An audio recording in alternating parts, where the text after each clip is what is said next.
What is up, guys, and welcome back to the Hand Tight Racing YouTube channel. So as you guys know, my car's been broken for probably about a month now, a month and a half, something like that. But the day's finally come where we're gonna make the swap over to a T56 Magnum. We've kind of already started-ish. We got the exhaust off, which was super easy, to my surprise. Came off in one big section. But I don't think the trans is a complete bust. It appears to be just the shifter. I mean, we're gonna get in there and pull the cover off when we get it out. See what it looks like. Twist the shaft. See what's going on. But yeah, we're about to make the swap look easy. Like I said, this transmission's actually still functional. It's gotta be. The shifter just broke. Check this out. Yep. It's no longer connected to the piece up there.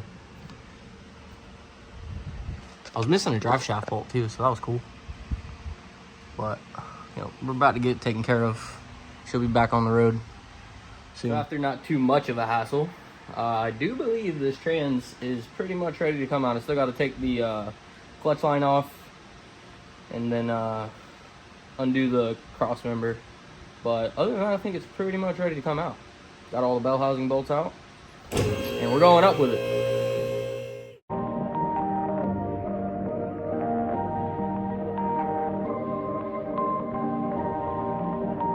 Perfect.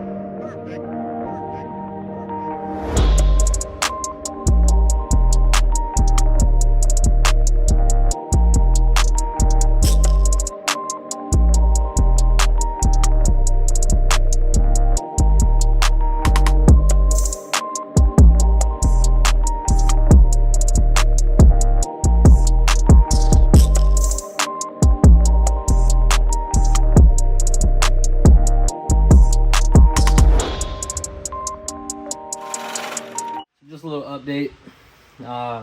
The trans is out. The actual trans isn't broken. Still goes into gear, still works. It was the shifter that failed, as you can see here. But it still works, so we're gonna keep it as a backup. FedEx kind of shafted me on the clutch and the flywheel. It's supposed to be here at like 2 today. Still in Kingsland, Georgia, it looks like. So I'm kind of at a standstill with the trans swap. Which sucks, but we did get something done. So we took those old shocks out, and then we put these new, longer ones in with pillow ball upper mounts, still ER series. But the reason for this is because this is a test spring. It's a little softer than something that we currently offer. We have 2 different ones on the market right now, a 16 and a 14. This is a 12 that I'm testing. And the issue with these shocks is they were designed for a 16, so as you guys will... Some of you might know, some of you might not know. As you can see here, I think that was from me bumping into miles, so that's a little busted up. But we have some other problems too, man. When FDF was on my car, this thing rubbed really bad. But check these out. Hold on. Don't even worry about the wheel being all chewed up. Look at that bad boy. Sheesh. Oh, there's another one. Yeah. So we're gonna have to take these off, drill a hole through here, then grind this down and weld it back up, fix these cracks. So yeah, I'm gonna go get the another hub assembly. Gotta drive all the way to like Levis to get it, which is like 25 minutes from my house, 30 minutes. They don't have one in stock anywhere close to me. So I have to go get that, and then I'll do the wheel bearing while I'm still waiting for the clutch and flywheel assembly. Hopefully that shows up tomorrow so I can finish this. In the car, will be ready for next weekend, OSW Drift, the Mother's Day event. I'm hoping to drive that, so we will see, to be determined. Stay tuned. When you have a stiffer spring, typically you have to shorten everything because it doesn't compress as much under the weight of the vehicle. So those shocks were shorter. We got these longer ones in for this 12K because when those were in, the spring was right at about 20 millimeters of preload, and that's not where you want to be. You want to be between 1/4 inch and 3/8 of an inch, or 7 millimeters, 10 millimeters, somewhere in that ballpark for the spring to be functioning properly.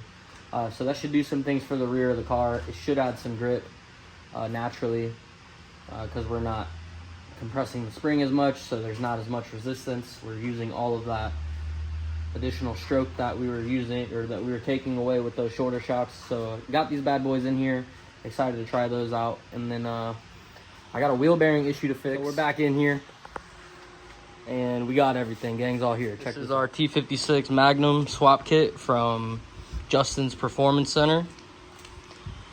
Highly recommend. Lots of pretty stuff. So yeah, we're gonna get right into getting this beast up in there and seeing what she'll do. I'm kind of nervous, to be honest with you. Some progress. I actually goofed and I installed the clutch before the flex plate because I'm an idiot. So I had to take it all apart, but we got everything off and back on, and this is where we're at right now. I'm starting to bolt up the bell housing. Yeah, everything looks good so far. So yeah, we're making some progress here. So we got the bell housing on, the clutch on, all of our hardware connected, and it is pretty much time for this thing to go in. I already got the cross member on, slave cylinder on, and watch out for that. We're about to get that one off the trans jack and that one on the trans jack, and then we're gonna put it in this car and hopefully it works.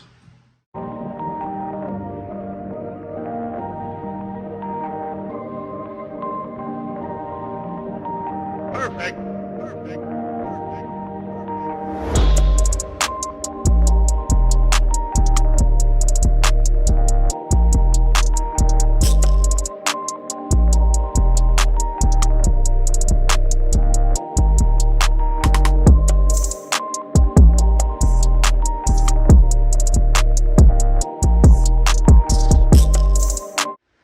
Alright, the T56 is in.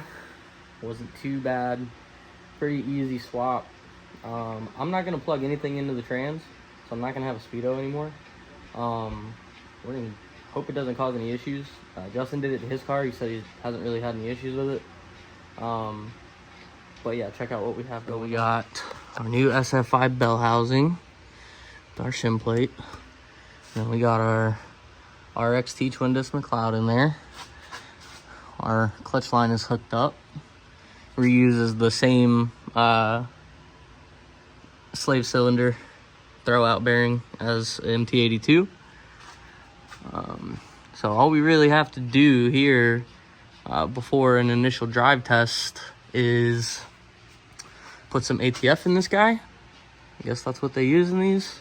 I'm not really sure how I feel about that, but I'm gonna go with the recommended oil that they recommend in these things. We have our PST one-piece drive shaft with our Spicer yokes and the Connex on this side, I believe. Got our new shocks in. So yeah, I'm kind of just gonna cut this zip tie, then I'm gonna bunch this all up and kind of zip tie it to something over here, probably the motor mount, and hope it doesn't cause any issues. So yeah, should be fun. To be determined, but yeah, it looks really pretty. I like it. I like it a lot. A lot of people say you have to cut the shifter hole. I didn't have to cut it, neither did Justin. But yeah, we're gonna go get some ATF, and then I think we're gonna try and fire this thing up and drive it for the first time in a month at least. So yeah, should be pretty cool. Hopefully I did everything right.